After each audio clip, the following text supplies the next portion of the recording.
বাঞ্ছারামপুরে বিমান দুর্ঘটনায় নিহত ও আহতদের প্রতি বাঞ্ছারামপুর উপজেলা বিএনপি ও পৌর বিএনপির দোয়া মাহফিল।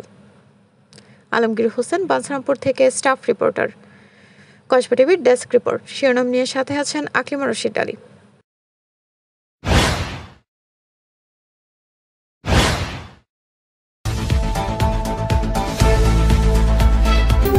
কসবা টিভি হৃদয়ে। ঢাকা উত্তরের মাইলস্টোন স্কুল অ্যান্ড কলেজে প্রশিক্ষণ বিমান দুর্ঘটনায় নিহতদের রুহের মাগফিরাত কামনায় ব্রাহ্মণবাড়িয়ার বাঞ্ছারামপুরে উপজেলা ও পৌর বিএনপির আয়োজনে দোয়া মাহফিল অনুষ্ঠিত হয়েছে। মঙ্গলবার 22 জুলাই বিকেলে উপজেলা বিএনপির প্রধান কার্যালয়ে এই দোয়া মাহফিল অনুষ্ঠিত হয়।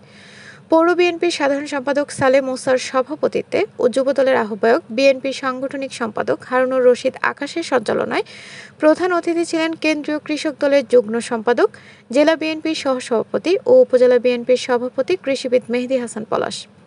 তিনি বলেন, কোনো দুর্নীতিবাজ, জমি দখলকারী, চাঁদাবাজ, মাদক ব্যবসায়ী বিএনপিতে থাকবে না।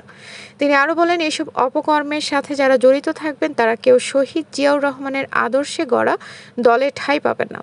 এ সময় উপস্থিত ছিলেন অ্যাডভোকেট মহসিন, গোলাম মোস্তফা, তাইবুর রহমান মাসুম, জাহাঙ্গীর আলম, করিম চেয়ারম্যান, আব্দুল হাইয়ুম, আলমগীর হোসেন, SH সেলিম শুকরি, আবু কালাম, মাহবুব হাসান, ওয়াসিউদ্দিন মেহেদি, মাহবুব হাসান বাবু, কাবিল মিয়া, আতাউর রহমান লিটন, আশিকুর রহমান অন্তু, বিউটি আক্তার, রোজিনা আক্তার সহ বিএনপি ও অঙ্গ সংগঠনের বিভিন্ন স্তরের নেতৃবৃন্দ।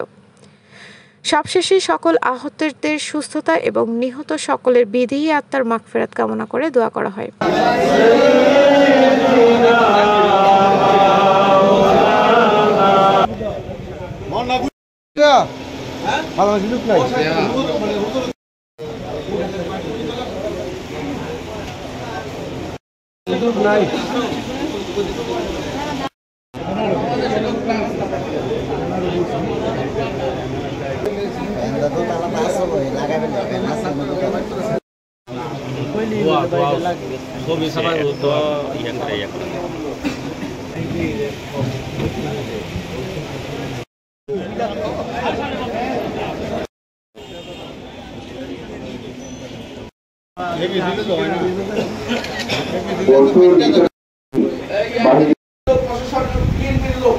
আমাদের সজাগ থাকতে হবে। কারো বাড়ি দখল, জমি দখল, বিচার বাণিজ্য, মাদক ব্যবসা আপনারা যদি কেউ করেন নিজ দায়িত্বে করবেন। দলের পরিচয় দিবেন না, দল আপনাদেরকে বহন করে না, দল আপনাদেরকে পরিচয় দিবে না। আর আরেকটি কথা বলে যাই, অযথা আপনারা প্রশাসনে গিয়ে খারাপ ব্যবহার করবেন না। প্রশাসন সবসময় আপনাদের সেবায় নিয়োজিত। প্রশাসন আপনাদের সেবায় নিয়োজিত। আপনারা প্রশাসনকে সহযোগিতা করবেন।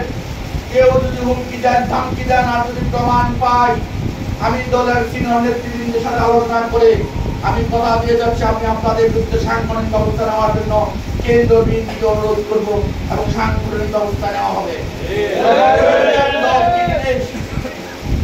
দলীয় পরিচয়টি যেদিন আপনার কাছে থাকবে না, সেদিন আপনার বাঞ্ছারামপুরে কোনো মূল্য থাকবে না।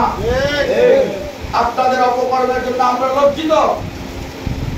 আপনারা থানার ওসি সাহেবকে হুমকি দেন, আপনারা প্রশাসনিকে হুমকি দেন, এগুলো ছাড়ুন, দয়া করে ছাড়ুন, ভালো হয়ে যান।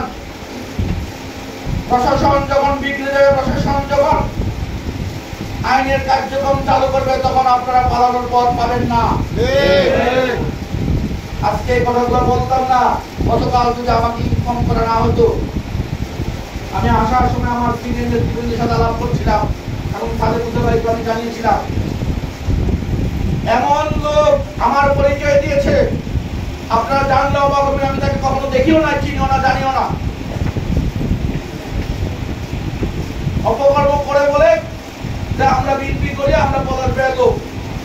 তখন থানা থেকে আমাকে জিজ্ঞেস করে হলো, ভাই এটা আপনি কাউকে চিনেন? আমি চিনি। আমি সাথে সাথে সালেম মুসা ভাইকে জিজ্ঞেস করছি যে আপনাদের এই লোকটাকে। প্রথমে সালেম মুসা ভাইও চিনে নাই, পরে যখন আমি আরেকটু ডিটেল বলছি তখন সালেম মুসা ভাই চিনছে। তো যাই হোক, কথা বাড়াবো না, যেহেতু হুজুর এখানে আছে, মিলাদ হবে, দোয়া হবে।